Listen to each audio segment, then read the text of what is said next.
Hi, Peter Helms here, Bigger Transformations, and I'd like to talk to you about what people are considering a rib flare.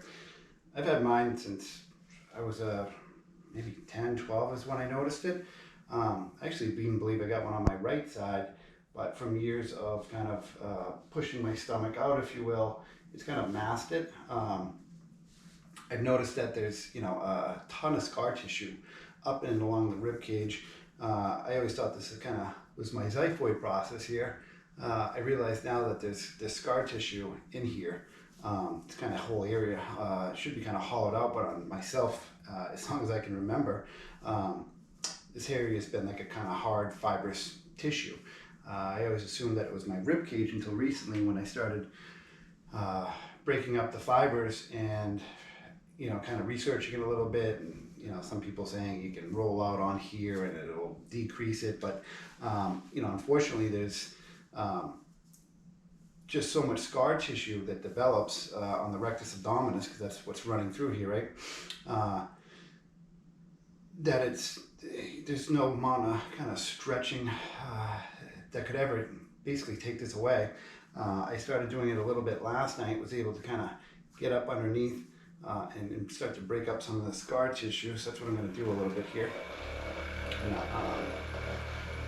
voice might start vibrating here, but I'm just going to sit right on that kind of scar tissue area.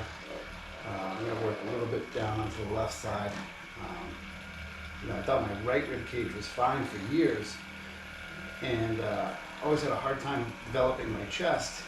Even though I've exercised numerous hours, in my 20s I was doing 2 to 3 hours a day.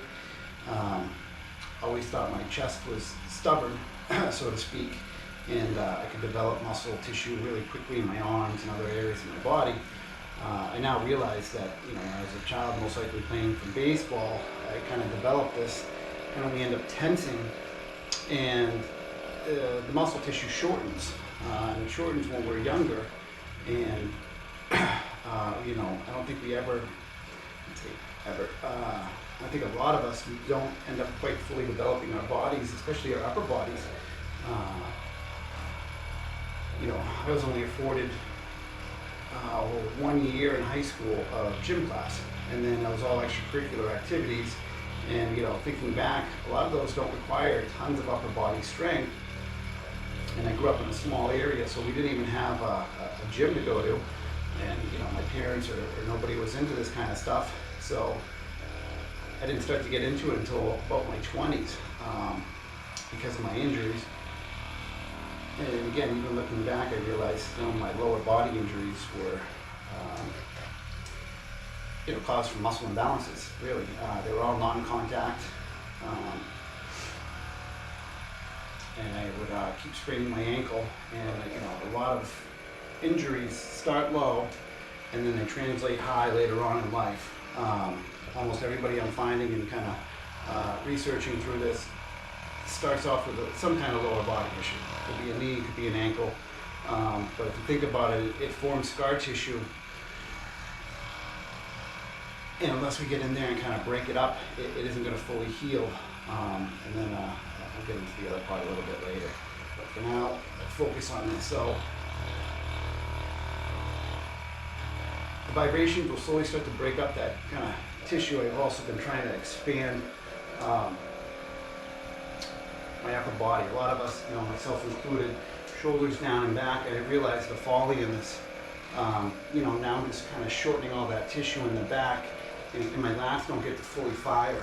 Okay, so unless I'm like doing pull-ups, and I haven't done pull-ups as often as I should, I still have the strength to do them. But they connect to the arm, and if we're always holding down and back, you're not getting into these kind of big ranges of motion, if you will, which even exercising overhead shoulder presses, and practicing, usually we're not coming out of the socket. We're not reaching kind of a little extra, if we will. I'm going to have to check on that a little bit more, and that might be kind of an avenue to proceed to kind of coming up and driving out of the socket and bringing it back down to elicit a bigger range of motion. But you want to be careful when doing weights, because you go in end range of joints.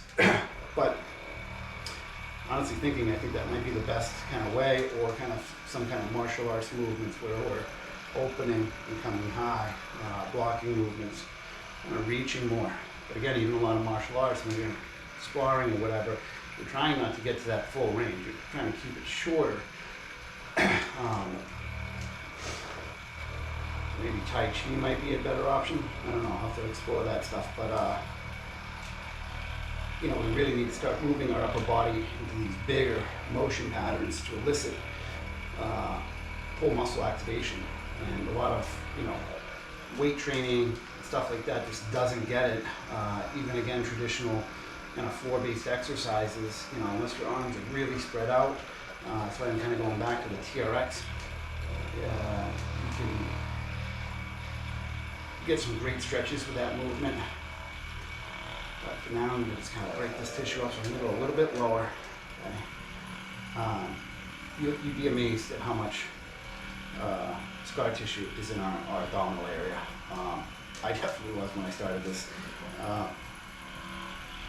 We think of our core as soft and weak, but if you think of every movement that we have to do just in our daily life, we have to use it. And even as a child, if we're developing, we're not running around with weights, we're just using our own body weight, and we become strong enough to stand, crawl, sit, all these things. And that's just by naturally moving. So I guess it's believed that because we sit, even again, I guess I was thought like this for a while, because we're less sedentary than we used to be, more sedentary, sorry, I should say, that we become weak. But our weakness is tightness, is really what I'm finding. And there's really no other explanation for it. I've tried for years to fix different things through exercise, and it may fix it for a little while, but a lot of times it'll come out somewhere else. And that kind of, again, truly kind of loosen. We need to get our core moving better.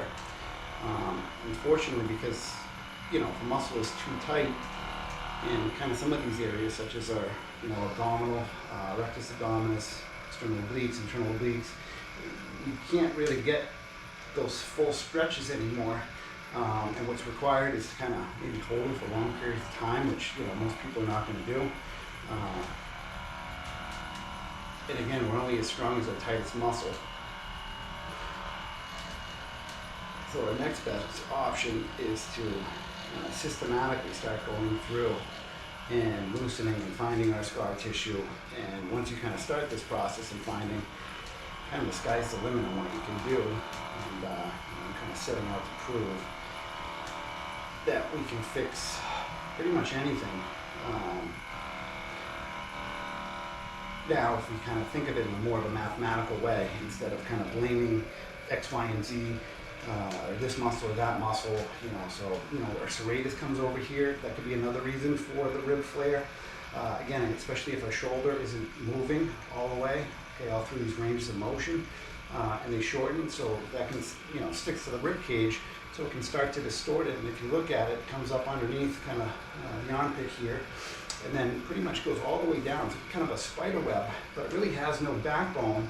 I shouldn't say that. It attaches to the scapula. So our scapula has to kind of be free moving, if you will, in order for the serratus to fire properly. So technically the serratus is this motion right here, okay? And again, if I don't work that motion, which most people don't work that in range, even my own arms got shorter as the years have gone by. So you kind of notice the shirt used to fit me perfect about a month ago, and it's not like that my arms, it's not like I grew anymore. I'm 42, but now the sleeve isn't all the way down, so my arm is able to extend further. I was always holding shoulders down and back. Again, you can see now the shoulder fit a little bit better. The other part to that is our shoulders should be up a little bit. We're putting them in end range motion by going down and back all the time. And that's one thing I really tried to work on, that's what got me involved in this, is my posture. Everybody looks at me as, having good posture. And, we've kind of developed certain senses of what good posture is. Even kind of aesthetically pleasing in certain ways, how we kind of hold or carry ourselves, because it's just become normal, because everybody you see around you, his posture is kind of getting worse, if you will. I can see it now that I've started to focus on it. People are just getting here, and we're thinking it's just hunched shoulders. Again, what's making that happen? My core's pulling me. So now they can't get up out of that. So again, it's not just the back. The back is reflective upon what's happening in our abdominal area in our front. Everything is pulling inside, basically midline. We have more muscles pulling into the inside of the knee joint than the outside of the knee joint. We kind of got to look at some of these other muscles, or really kind of movements, if you will, that are causing these disturbances in the body, instead of kind of blaming it on X, Y, and Z, like psoas, it's a hip flexor. If my quadriceps and hamstrings are too tight, of course those guys are going to start to work too hard, and then they're going to become very fibrous. And then when they become fibrous, they're really not doing their job, and then the next muscle's got to step in, and then the next, and then the next. And that's kind of really what happens as we age, is our muscles become too hard, too tight. Not that they're weak. I've gotten much stronger in the last month or two since I started this process. And I haven't really even been, exercising. All I've been doing is this kind of work you see here, because I've been, really trying to understand this. Because I feel like we've just had it all wrong for almost too long. Because, we kind of keep throwing the same things at the wall, thinking things are going to change. You can't take somebody who's 50, 60, really bad posture, and start training them. You can improve certain things, don't get me wrong. I've done it, made a career out of it. But what I got tired of seeing is the limitations that were there, and wanting kind of more for my clients, more for people, more for myself. And I knew through exercise alone, it's not the only way we can do this. It is, unfortunately, sometimes a little bit slower process than I would like, but a lot of this stuff is kind of research and trying to figure out the best ways to do this. But again, I can feel the scar tissue that's just there, and again, I've been slowly breaking it up. Really, the last couple of weeks is when I started really working on the core and understanding that this is what makes us rounder as we age. This distended belly. Again, the tissue gets tighter. Fascia starts to kind of pull us in, clock the pelvis, and no amount of core work is going to get that back.